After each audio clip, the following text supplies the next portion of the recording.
everyone. Welcome back to the podcast, Come Over for Dinner. I'm Bess Hawthorne, and today I'm joined by a very special guest. He is a celebrity pastry chef all the way from Australia, known as the Sweet Assassin. He has been on numerous seasons of MasterChef Australia. He's hosted Zumbo's Just Desserts and been a judge on the reality series Sugar Rush. Both of these shows are featured on Netflix. He has opened his own shops and written books. Today, he teaches classes and workshops. Welcome, Adriano Zumbo. Hi, Bess. Thanks for having me. Thank you so much for coming on. I should also mention that he married his beautiful wife, Nellie, a couple of years ago, and they recently celebrated their baby boy's first birthday. I can imagine that birthday cake was pretty spectacular. Oh, definitely. I think especially for the first birthday, I was away, so I came home with only 2 days to make the cake and get it as beautiful as I could, and I made it. It was a Luca themed cake, the movie. Luca, he's one of his favorite cartoons to watch, so I think it looked pretty cool. He seemed to smile and enjoy it, so happy days. Yes. Hey, well, that's the best part. Yeah. Well, you also are a brand ambassador. Tell us a little bit about that. I know that there is a special high tea that a hotel in Sydney hosts that you have helped them create. Yes, I do a high tea. Well, they call it QTea because the hotel is called QT, and then they've just added the EA to make it because it goes really well. QT session there, and I create the menus, train the staff, and it's a lot of fun. So it's on Saturdays and Sundays. It's a bit of a different high tea experience in the sense that we create things that are super delicious, not your standard stuff that you'd probably get. There's no cucumber sandwiches or anything like that on the high tea stand. We have things like prawn toast, so it's a mix of different cultures and culinary sort of creations. At the moment, it's prawn toast, it's chicken katsu sandwich, things like that. So we make it fun, exciting. Also, not only for the people who experience the high tea, but also for the chefs. Something different. And then all the beautiful sweets and Zumbarons that go on there. We change it up, every few months, which keeps it exciting and lots of fun flavors. Tell us what Zumbarons are.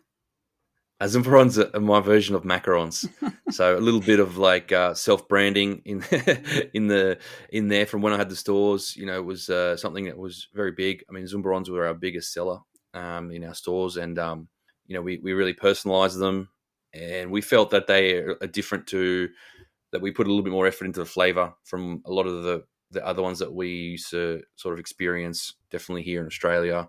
So I think they kind of needed their own sort of title.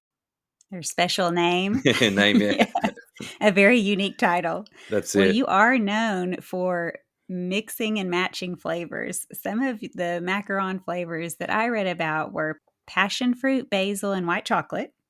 Yep.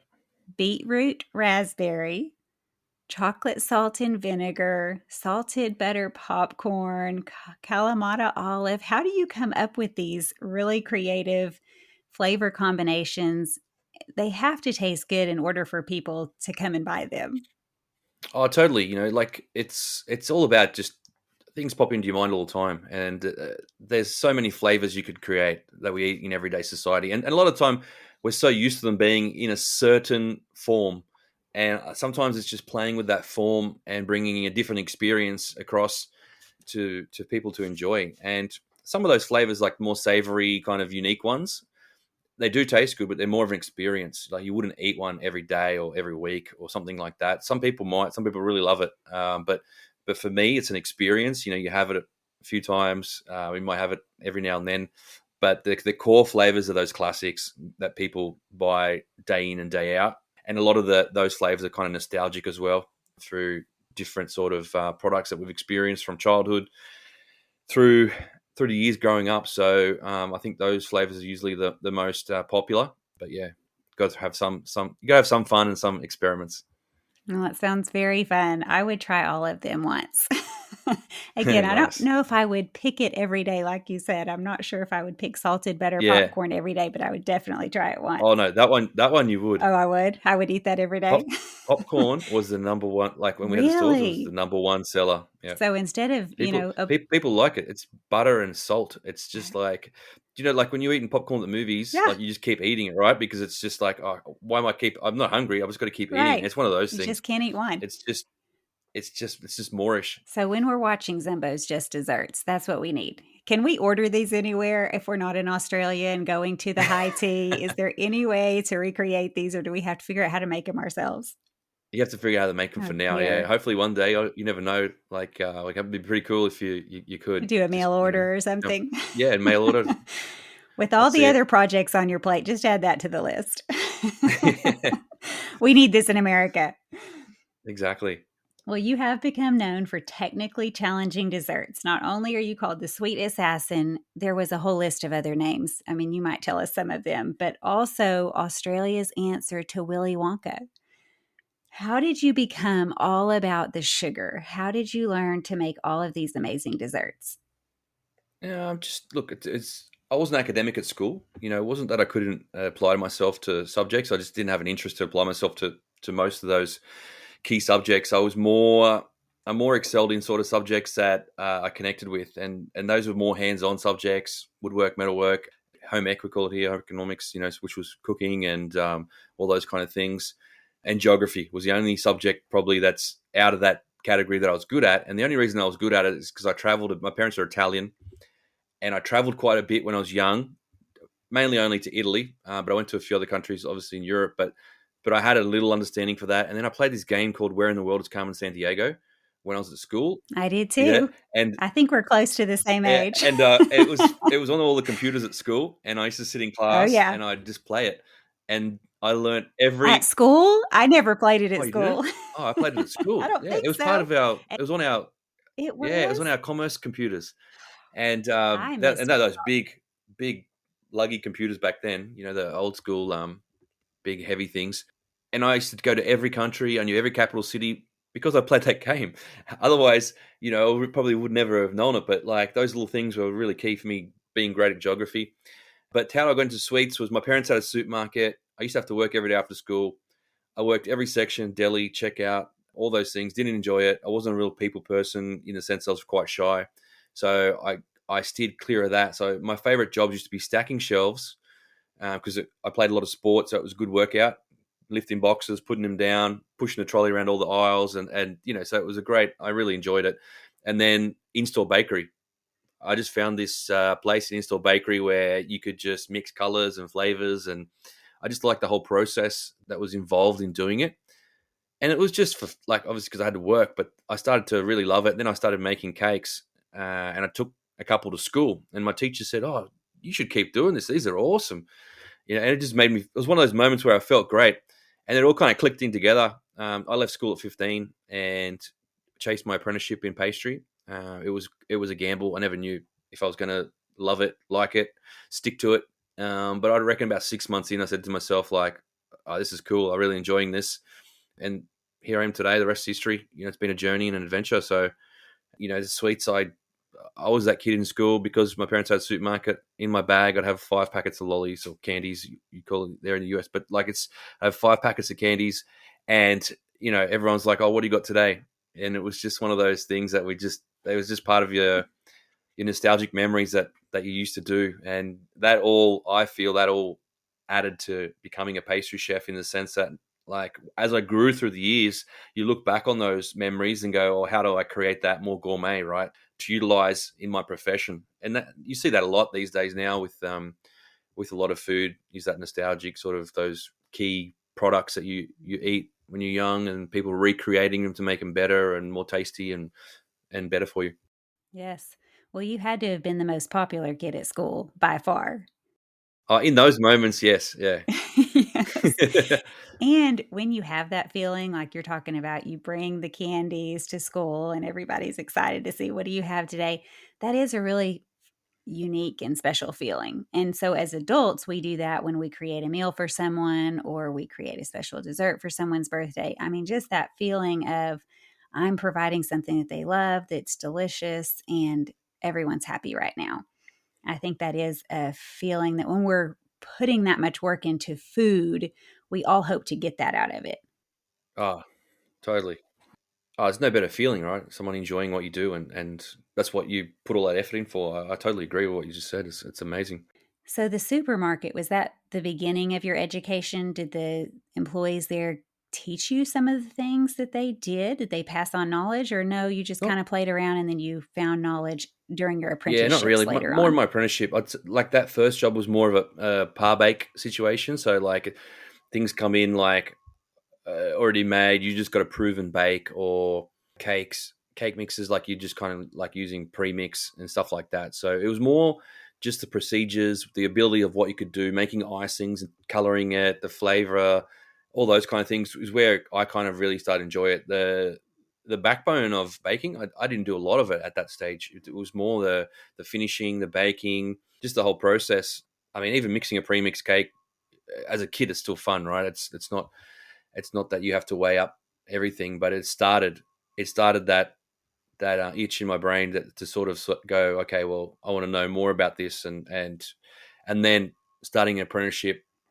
You learn from the basics where I started in a bakery, and then I moved to restaurants, and you learn so many different aspects of the industry, from using mixers or doing standard bakery products to gourmet desserts, and making ice creams and Hmm. sorbets, and it just the array of things that are kind of in a pastry, um sort of what's the A word, career, a job. description, I'll just say, yeah, career, job. Yeah, it's just so many things you can do, so you never get Hmm. bored, especially in those early years when you're learning, because you just constantly looking. I mean, I'm still learning.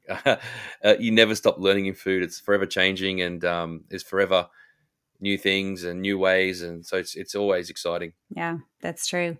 I mean, even being an expert in the pastry field, if you went to another country, they're going to have different types of pastries or different ways of doing things. And it is, like you say, just a constant challenge, which is really fun to take on. Yeah, totally. I have a funny story. When I was younger, there was a bakery around the corner from us, and I had gone in there a couple of times to buy some things, thinking, I'm shopping at the bakery. This is going to be delicious, and they were good things. And I went to Walmart and happened to see one of the guys in there who worked there, and he was pushing a shopping cart around. And in the shopping cart, I mean, loaded to the top, there was at least 30 different boxes of cake mix. Uh, And I remember thinking, huh, what? What? Wait a second. This is yeah, a bakery. But they had other baked goods like exactly. cookies and brownies and things. But I had that thought of like, okay, the secret's out, which maybe it never was a secret. I Oh, just thought, it's a bakery, that they are doing something fancy back there. But at this particular bakery, it was like you were saying, they were doing the colors and frosting and special cakes for birthdays, but they were not making them homemade. no. And and that happens a lot more than people think. It's not. It's just it's the mystery of what's going on at the back there. Yeah. Are they actually and like in the product that you're buying? Yeah, the bakery do so well at making you feel like it's coming from there, and you know it's if you never know, then you never know. Right. It's probably You the have best to way. But when ask you do find questions. out, There are different it's when you levels run of into someone. bakeries. Well, and early on, I mean, what you were talking about, your early education, that would have been the level. You're doing cake mixes and you're playing with frostings and colors. But, if I were to buy a cake today, I would want the level you're at right now, somebody who's making it homemade and also doing the frostings, and it tastes delicious inside and out. But it's Mm, also because I love to bake and I can taste the difference between the flavors too. nice. Tell me about some of the desserts you've created for challenges in the past. How many seasons were you on of MasterChef Australia? Oh, lots. Over 10, 13? Yeah, about 10 to 13 seasons. I think I've been on over the years. Probably about 20 plus episodes. Of guest appearance. Yeah, from season one until I was on this year's season. So, but there's a couple of seasons in the middle where I did Zumbo's Just Desserts and that I wasn't on. So, But yeah, it's a pretty crazy to when you walk back in there. For example, this year, to think back to 2008, I think it was when I first walked in there, first season, and to still get that same feeling.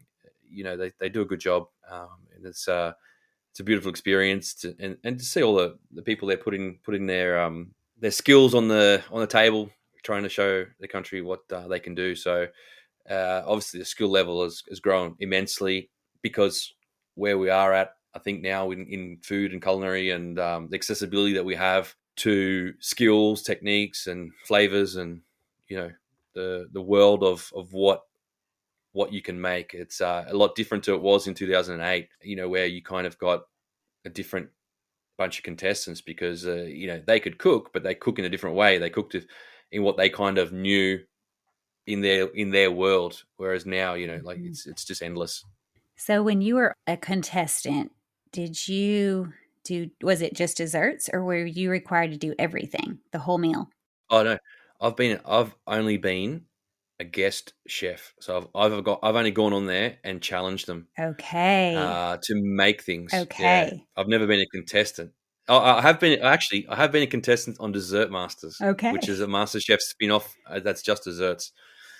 So that was tough. Do you want to tell us who won? Who won Who won? Dessert Masters? Yeah, when you were a contestant, did you win? When I was a contestant, a guy called Gareth won it. Oh, He has a beautiful tart shop in Melbourne. He used to work. Used to be the head pastry chef at the Fat Duck for Dinner by Heston. So I used to work with Heston. He's a legend. He's a great pastry chef, and he took it out. It was an awesome experience cooking with a bunch of amazing pastry chefs. Like running for the clock. It was intense. I had a great time. can we watch that one on Netflix as well? No, I don't think they don't have. I'm sure you could watch it on something, but Netflix don't have MasterChef Australia. Okay. Yeah, I don't know where. Maybe I'd have YouTube. to. I'll Google Yeah, I it. have to Google it. Yeah, find out.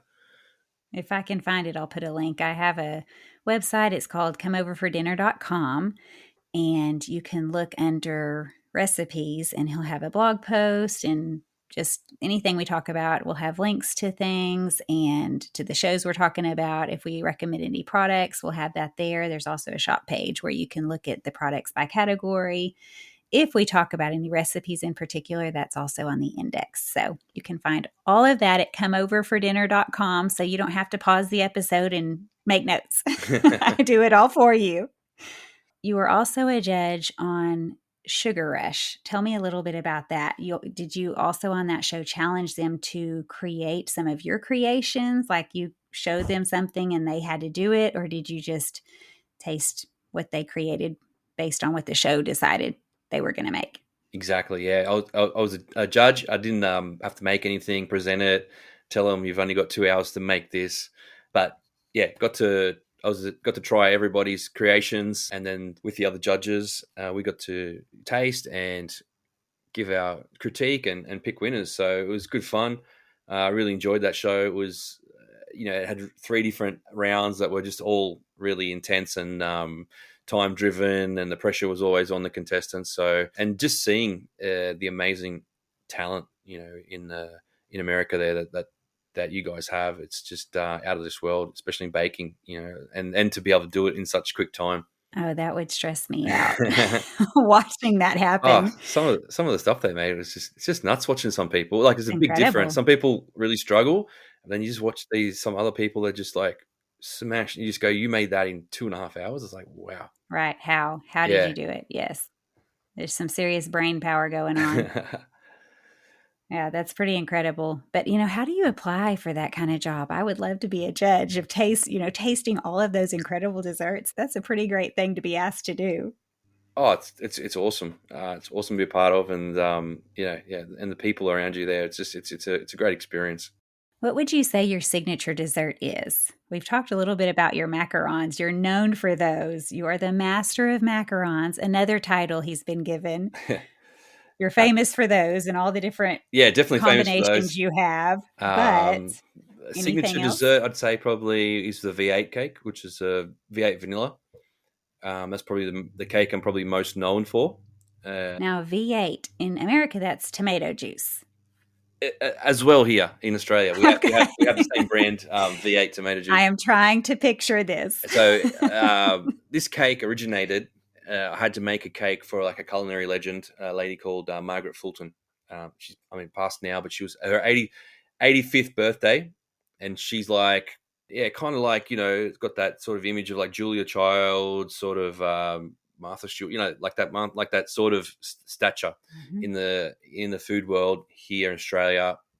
Early, one of the first pioneers, and wrote a cookbook, and that book's one of those things on everybody's shelf that is iconic. And so I got the call to make her 85th birthday cake, and I said, "Oh, like what? Give me some hints on what she likes." I was feeling the pressure. I was like, "What do I make someone like with this, like kind of experience?" And they said that she likes vanilla, she likes chocolate, and she doesn't like fusion. So I was like, "Well, fusion's what I do a lot of." So I'm like, Mhm. "Okay, throw that out of the window." And I was sitting there, and I sort of just went, you know what? 8 layers of vanilla, 8 textures, and 8 layers. So it's 8 different layers and 8 different textures of vanilla. So I gave her vanilla, absolute vanilla, and that cake has just become iconic. It's been on MasterChef, it's been on all those shows, and people who used to come to my stores, it was the number one selling cake. And it's just one of those things it's so simple and like one dimensional flavor, but it's a great experience. All those textures are all different and all apply to each other really well. And it's just a pure white cake. So when you say different textures, are you saying things like there's a cake layer, an icing layer, a ganache layer, that sort of thing? Yeah, so there's like dacquoise, there's a praline crunch, then there's ganache, then there's vanilla chiffon with a vanilla syrup, and then there's a toasted vanilla creme brulee.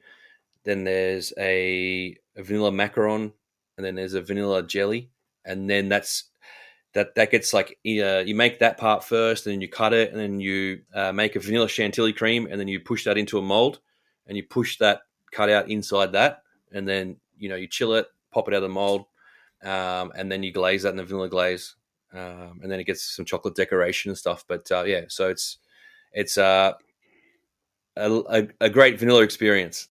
Okay, back to you figuring out how to do mail order delivery. There needs to be some way that we can order this. This sounds Oh yeah, incredible. When you delicious. said V8 cake, I really, because you're known for fusion, I really thought you were saying that you were combining tomato juice with We vanilla. could do that, but yeah, but the V8 is here in Australia. V8 cars are very iconic as well. Like people like it's a very like in its history, it's all V8s, rah, rah, rah, like so. Gotcha. So for me, that where the name kind of came from was a vanilla 8 layers, but I also went, well, she's iconic Australian, and a V8 car is very connective in Australia to a lot of people. So that's kind of where the name and all that all that came from Okay, that's really cool. You in have a coming lot up of with that. thought behind your names. Yeah, I do most of the time. I've read that you actually come up with names sometimes that just sound really cool and then create something based on the name. Oh yeah, That's sometimes yeah, you just really have a interesting. cool name, especially when I had the business. Like it was a great thing because I have always believed that when you go into a shop, you need to have a bit of connection first. You can go in. I mean, there's many shops you go in and it just says chocolate mousse cake and oh, Right. here's vanilla layer cake or whatever, and that's fine. But like for me, when I created that business, I wanted people to come in and think about it a little bit and go, Mhm. why is it? Oh, why is it called that? And then think maybe read the layers and go, oh, okay. Or sometimes they might not have ever gotten it, or sometimes they might have come up with their own interpretation of it, which is completely fine. That's what it was all about. It's being able to get make the brain excited a little bit before you actually even taste the cake. So it's like a little what's it called, pre-show. Yeah, absolutely. I mean, the name V8 cake is so much more fabulous than vanilla layer cake. times 8 Yeah, or something like that, I mean, exactly. just making it different and unique because it is your own creation. It's very special. Giving it a special name besides just a common name you would find on the internet everywhere is a really interesting thought, especially if, a lot of my listeners are going to be home cooks. So if you have your own unique recipe that your family loves, it's a family favorite, naming it what you want to name it is a really fun way to pass it on, I think. Of course, yeah. I'm gonna have to take the idea from you and Yeah, start definitely. thinking about some of my recipes, how to make them a little more intriguing. That's it. It's good. What are some of your failures? Would you say that failure, especially when you're experimenting with flavors, but just failure in general, is that a necessary part of your success? Oh, of course. Failure's a big part of life in general. I mean, if you don't fail, you don't grow. You don't know a lot of things. I experienced that firsthand with my business. I had a big business growing that and failed. In my eyes, I failed. So a lot of people, they still say you succeeded. I mean, I was open for 12 years and I grew to 12 stores and I achieved a lot in those years. But in my vision and where I was trying to steer the ship and go, like, I in my head failed. So I think it's also being able to accept failure. You know what I mean, in the sense that it's not an uncommon thing. It's not a bad thing. It's not a people don't frown upon you because you failed. The only people that do usually keyboard warriors or those kind of people who don't really have a place in society anyway.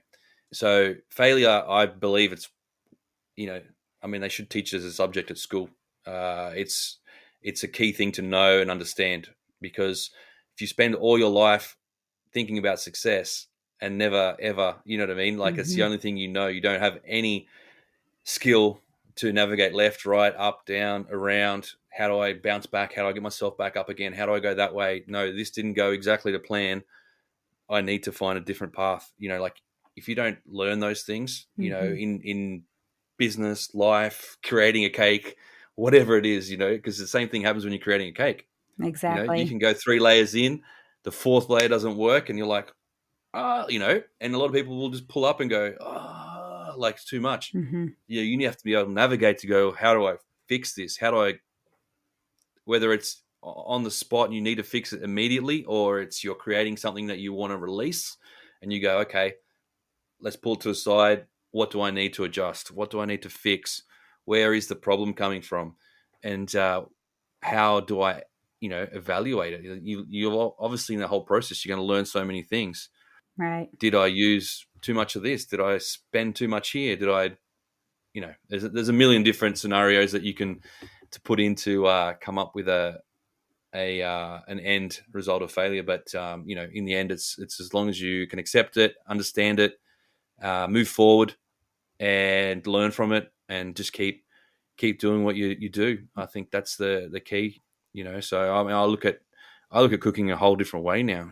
Like especially in the current world where cost of living, like everything's changing. Like it's just not just here in Australia, it's all over the world. I've done some international trips this year, and I've seen it everywhere. It's not in one place. So the world's changing, and the way, for example, in a business sense, the way that food businesses or anything have to structure themselves and look at what they're doing is completely different now. I believe, and I still see people trying to do it the old like way, and everything's and they're only opening 2 or 3 days a week, right? Because they don't want to let Mhm. go of something to keep something, and I get it. But then again, you're losing Mhm.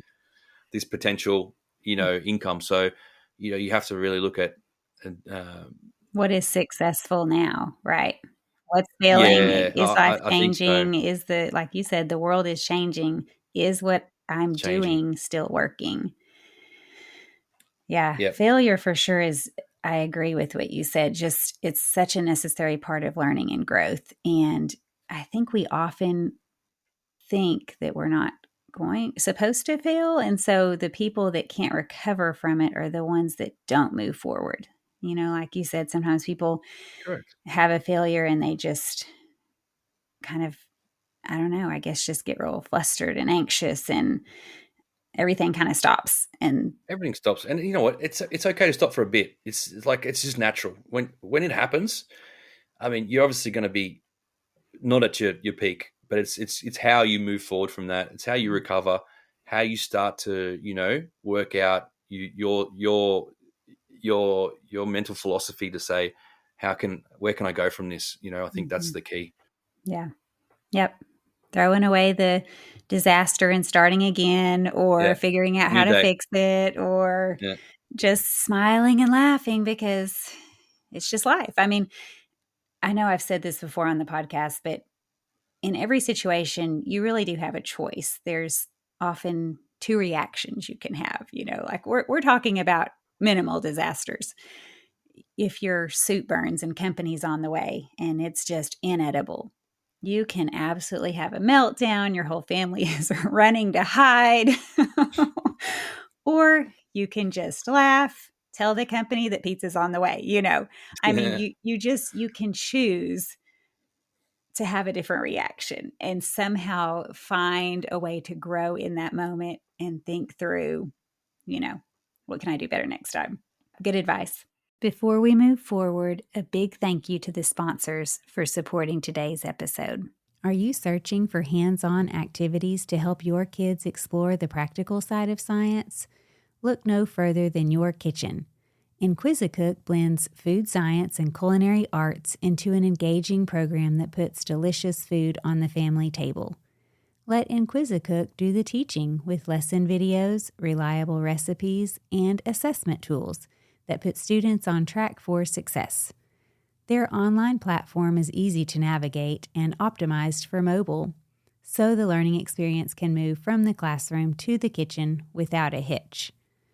Inquisicook turns curious students into intuitive cooks, not just recipe followers.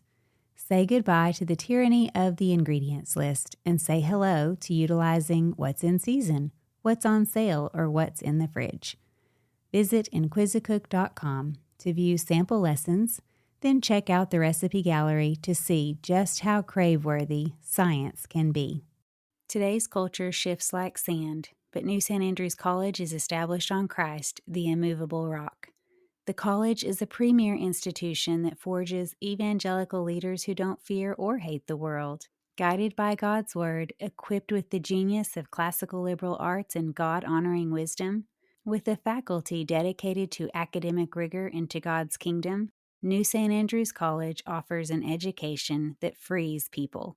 To find out more, visit nsa.edu. Does your imagination and breaking the boundaries of normal come naturally to you? When you invented desserts or did food pairings that were just so unique that nobody's heard of them before, is this just part of your personality, or how did this come about? yeah. Definitely, I think it's something that's part of you when you create or the ideas you come up with. I know for myself, it's just something that it's absorbing what's around you as well. Like I believe life is inspiration, not just one part of it. Complete life, whether it's a book or a picture or nature or the people around you, and words that they start talking about spark an idea.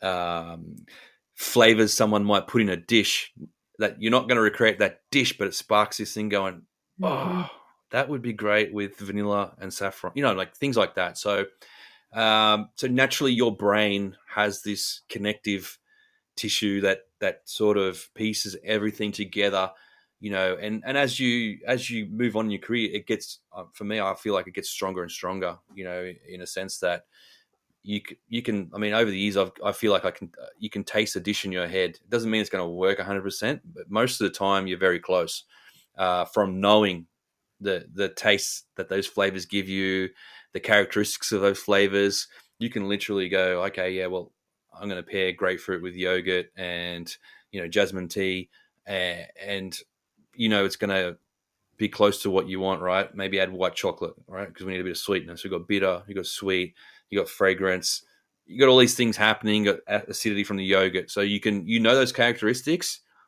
and then the flavor of those components because you've eaten them individually before, and then you Mm-hmm. can start to mental. I call it mental tasting. It's just like, yep, no, that would be really good.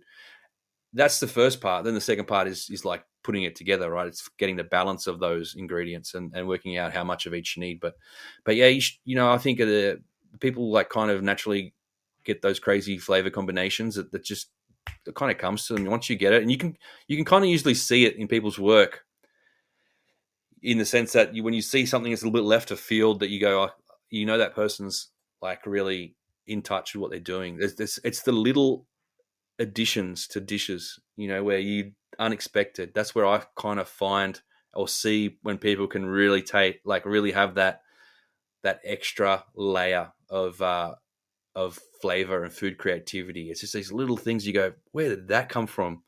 Whereas Yes. you can see someone who's just recreated something they've read in a book. I mean, from being there, and I collect books as well. Like I read so many different things, and when you can see it cold, cuddly copied on a plate, for example, in a professional sense, you kind of know that's been, at home, that's fine. That's what they're there for, the books, and and that's how you grow and learn your skills at home. But when you go into a business or a professional like sort of scenario, you can really tell when someone's done that, just when someone's actually come up with this, thought about it, worked out all the different aspects of the depth of the flavor and the textures, and because you can take. For me, I can taste it in the dish, so it's a lot of fun. Like I really enjoy that aspect of it, so it's good. Well, that's really good advice for all of us to just not be afraid to experiment. Exactly, and it goes back to that failure thing, right? Yeah, It's the don't be scared. It's all there for a reason, and mix it up, have exactly. fun. Have fun with it. How would you recommend that the home cook improve their dessert skills? So, you went out for an apprenticeship when you were younger, but obviously, throughout the years, you have gained a lot of knowledge. Did you, Yep. was that your own self being able to teach yourself? Did you continue to go to other places to learn besides your initial apprenticeship? And I guess you could answer that question, like how did you gain skills, but then also how could the everyday cook gain skills? Yeah, I guess for me it was curiosity. I was a head chef at 19. I was very fortunate to be. I got thrown into that position. I didn't apply for it. Um, it was my boss left, and I jumped into this position to cover for 2 weeks till they found a new head chef, and they never found a new head chef. And so at 19, it was only a small bakery, so it wasn't. It's not like crazy. I didn't have 20 staff under me or anything. I just had 2 people. So, but the experience was amazing. It taught me a lot. I had to find my own way to learn. And that's just through curiosity and products, things that were popping up in front of me, and I was going, "Oh, how do I do that?" and things like that. So, and at that time, there was no internet, no social media, nothing to like go, "Well, how do I draw from all these different things?" So I literally went out there. I was doing like short courses whenever I could find a short course. There wasn't a lot in Australia, and then I'd go overseas and do some short courses to really bulk up my skills, and then just grow from that. And there's been endless. Like in my younger days back then, I did a lot of short courses on certain products that I really wanted to learn. These days, I mean, I don't do much of courses. I mainly read books. I mainly read newsletters and information of manufacturing and industrial industry, because I learn a lot about ingredients. That's where I find about ingredients. Reading newsletters and journals from the manufacturing and industrial industry of food, because Really? yeah, I have because never thought of most of the that. ingredients they're using technology that's far above anything you probably would ever use in the. Not that it's not accessible. You can find it a lot of places. A lot of the time, there's a few uh, shops on online that will feature a lot of these ingredients anyway, so you can get them. Definitely, America you can. Like there's a few stores online that have all that sort of stuff, but learning about it first is essential to understand what it actually does or what it is. So that for me, that's where the interest is how can I make my products better, or how can I get things lower in sugar or lower in fat, or but still get a great taste, because I don't want to go and fully substitute something that and ends up tasting weird. But I mean, it obviously serves a purpose. But Right. I like to try and get something that tastes great, as well as being, if I'm going to go that direction, better for you or anything. But that's just an example, using that as an example, or being able to get more flavor. Whereas for me, sugar and fats mask flavor. So the more sugar and fat in a product, less flavor, right? It's especially when you're using delicate flavors like fruit flavors, things like that. Hmm. That you where you really want to try and get that flavor across the line, Right. and a lot of the time you can lose that, even though you've got it in there. You might lose it if there's too much sugar or fat, right? You only have this hint in the background, even though you've thrown in like 500 grams. Right. I have found that a lot of cookbooks and recipes online have way too much sugar, Way too much. and Yeah, it really does. It makes it so overly sweet that the other flavors are lost. And so I usually cut back. I mean, not half, but usually a good quarter cup or half a cup or something like that. I mean, you can kind of judge based on what you're yeah, making, but every time I do, you never even notice it's gone. It's just too much. I nice. remember making like a small pan of brownies. It wasn't even big, and it had something like 2 cups of Yeah. sugar. Like, there is no way this amount of brownies needs 2 cups of sugar. This is ridiculous. So you can sometimes make something, your batter, taste it, and then if you need to add a little more, I know you mentioned fat as well. I usually don't cut back on the butter, Oh but no, you like could. it's exactly like you don't have Depends to. on your It recipe. depends on the Obviously, recipe. you're creating a lot of recipes. I mean, you're creating, so you would kind of be thinking that through in your mind, like how do I write this? Yeah, so like there's different ways as to well, because sometimes like so in a curd. Let's use a lemon curd for an example. Mm-hmm. You know, it has a lot of butter in it. Okay, which is Yeah. great. It's beautiful. It's creamy, but there's other ways to get that creaminess. Still have butter in it, but like I could lower the butter by 35%. You know what I mean? So I'm using less butter, more cost Mm-hmm. effective. Two, it's better on the nutritional status. Um, you know what I mean? Yeah. And three, I can get that same texture, the same Yeah. creaminess, the same texture. You know what I mean? If I use a certain type of starch or different things that can get me that mouth feel Yes. and so forth.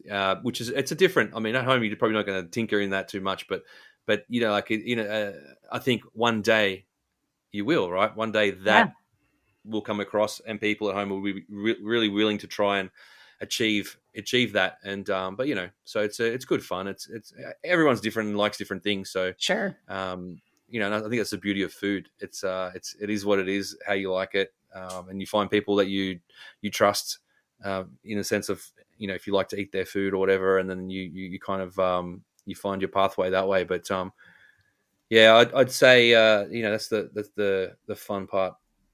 Yes, I agree with you. I mean, when you mentioned lemon, that immediately made me think of lemon bars and lemon curd as well. I've had lemon curd that it's just take it or leave it because it's so sweet. You lose the lemon So flavor, sweet. you lose the tartness.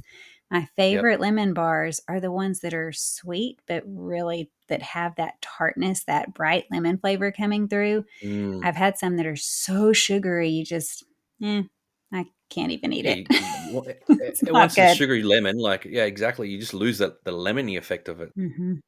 Yeah, so great advice. Great advice to just, um, yeah, keep working to improve our dessert skills and thinking through those things. I mean, it does sound like you do a lot of work in your mind before execution, before you're Yeah, actually and I making it. think advice for people at home would be, don't overload yourself. Don't feel like if you're going to try and improve something, take your time. Do one improvement at a time. And learn about why you improved it. For example, if you're lowering sugar or you're lowering fat or you're learning a new technique, to really up your skill game is to understand why you're doing it. And these days, the accessibility to that information is endless. Hmm. Online, whether you watch videos, read blogs, you know, things like that. It's pretty endless to be able to learn, buy books, But I mean, obviously, you got to find the ones that you put trust in. Everyone's different. Sure. Everyone's got different opinions, especially these days. With content, so you really got to find someone you go, oh, well, I trust in what they say and what they do, or that's a genuine source of information, and then go from there. Just keep building. Oh, just be curious. Yes. Why? When you make something, don't just make it like because it said so. It's like, Right. why am I doing that? Like Yeah. or if you're a baker that's a home baker that's sort of like has been making things a certain way for years, and then you come across a new book or whatever it is, like, and it's completely different to how you do it. make something and understand why. What's the difference? Oh, Mm-hmm. they're using, like you said, less sugar, or Right. they're using more eggs, or so forth. And then what's the difference? And then find what you can become. Because I always find that you want to create your personality through what you make, and whether that's adding a little bit of spice, or adding a little bit of extract, or adding chunks of chocolate or fruit, Mm-hmm. that was different to the norm that you usually get, that makes you unique in what you do. So I always think that when you're creating or cooking at home or wherever, it's just, put your personality into it. I think that's super essential for whoever eats your goods, your family, your friends, or whatever it is. And I think it's more meaningful for yourself to know that, like, that's how I do it, and that's how I like it. And people will enjoy what you do, and remember you for that. Right. Yes, it's so important to develop your own technique and your own family favorites, because my family's not going to agree necessarily with another family on what their favorite recipe is. But if you do it over and over and over and hone your skills, make them better and better, make it your own, know what your family likes, then those are recipes that are going to last for generations. And really, like you said, reading about it, watching YouTube videos, learning about it helps you to not only get better, but to keep from failure and not even understanding why you failed. I mean, not to say that you're not going to fail, but like, for instance, if you are going to delve into the world of making your own homemade croissants, I'm stepping toes into making my own chocolate croissants. Oh, nice. But I feel like if I just jumped in there and read a recipe and verbatim copied that recipe, this much butter, this much flour, whatever, it's probably not going to turn out. So, well, at least for my understanding of croissants. And so I have a pastry book that I'm reading all these notes, and it tells you all these different techniques. So before I'm even starting it, I'm going to kind of try to keep those techniques in mind. But also, you have to have a certain butter. Like in America, I think in Europe and other places, it's more common to have the higher fat butter.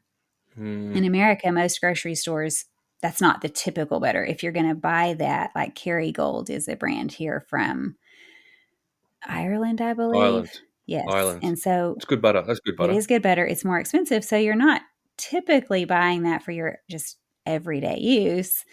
Yeah. But what I'm reading is that you have to have the higher fat butter to have your croissants rise. And anyway, I won't go into all of that, but just there's just a lot. When I started reading about it, I'm like, okay, whoa, I'm not jumping in the kitchen quite yet to make these things, because I know my first batch is going to be a total disaster. It still may be whenever I'm done with all my reading, but at least I'll know why. I can go back to these sources and say, okay, this is what I did wrong. I used the wrong butter, or oh, it said to let it rest and I didn't, or whatever it is. Mm. I have, Trial and error. yeah, trial and error, but I can go back and say, okay, what did I do? Oh, I didn't do this. I need to fix it. And Mm. I know for me, it's going to Beautiful. take quite a few times to get it Yeah, and down. that's it, right? It's understanding that it's for something, especially as technical as croissant, it's gonna take you a few times. There's no doubt. It's not, and I think sometimes expectation of, like, I have to get it right first time. No, you're going to be better for it, for making it a few times. As exactly like you said, I'm going to learn. Yes, I used the wrong butter, or I didn't, rest the butter. The flour strength was too strong. Whatever it is. And a key thing is to trust your instinct. Like you were saying, watching YouTube videos, you could watch three people do the same technique but in a different way. But then your instinct's going to tell you from your baking experience which one you believe in the most and which one you think is right.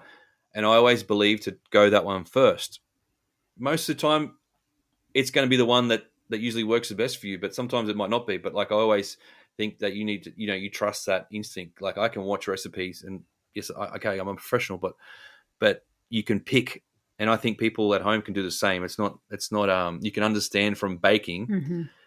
the procedures and what happens to go, okay, no, that one's making more sense to me, and I feel like that one's speaking the truth. So I think those instincts that are inside you as well, will tell you, a lot of the time, the good pathway to follow. Yeah. Yep. Well, great thoughts. Thank you so much for coming on and giving us all of your advice and your tips and just encouragement to keep baking and to keep trying, trial and error, and not to worry too much about failures. Yeah, totally. That's it.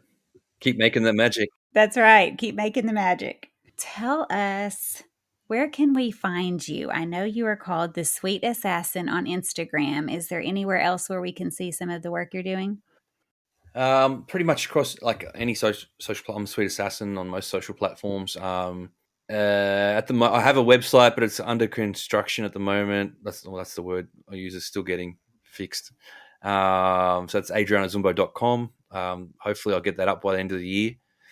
But yeah, other than that, it's probably the best places is those. I guess really is the social platforms, and then when I get that website back up. So other than that, unless you're in Australia. If you're in Australia, go to the, what was it, QT QTea hotels? Hotel, yeah. QT hotels and go to the high tea because that's where you're going to find some of the work that he inspired, some of his recipes. Life goals, bucket list. That's it, bucket list. All right. Thank you for joining me. No worries. Thank you for having me.